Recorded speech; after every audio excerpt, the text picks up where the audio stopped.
La Corée du Sud se bat pour enrayer la propagation de la peste porcine africaine. Et comme de plus en plus de fermes sont touchées, les autorités s'empressent de limiter les dégâts causés au bétail et aux exploitations d'élevage. Les procédures exigent que les porcs soient éliminés et enterrés, mais ces images obtenues auprès de groupes locaux de défense des droits des animaux racontent une histoire différente. Nous avons pu voir des porcs dans un état conscient donner des coups de pied et crier tout en étant extraits par chariot élévateur avant d'être enterrés vivants. Faire une telle chose à des porcs alors qu'ils sont encore en vie augmente en fait le risque de propagation de la maladie par la salive ou le sang issu des cicatrices de ces porcs. Les groupes de défense ont affirmé que le gouvernement s'appuie sur des entreprises privées pour mener à bien ces tâches, mais ces entreprises ne respectent pas les procédures et se sont plutôt concentrées sur l'élimination rapide des animaux. Des groupes estiment que ces méthodes sont inhumaines et violent les lois locales sur la protection animale.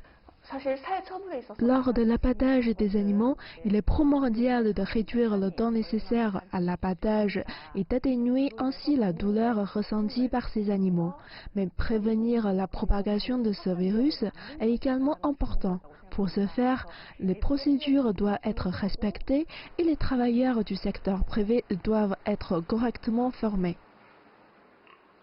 Les responsables de la quarantaine ont instauré des interdictions de circulation dans les élevages de porcs du pays pour tenter d'empêcher la propagation de la maladie.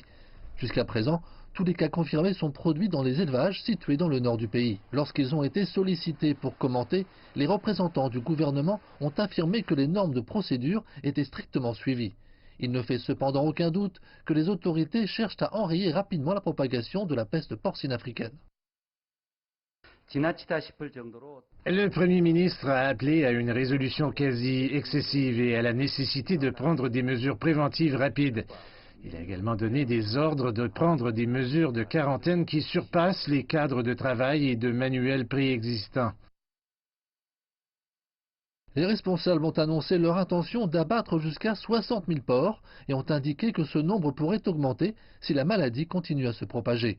Heureusement, les experts disent maintenant que le virus provoque peu de dommages à l'homme lorsqu'il est consommé, mais les conséquences à long terme pourraient être lourdes, notamment les conséquences économiques pour les éleveurs de porcs, les distributeurs et les employés de l'industrie alimentaire.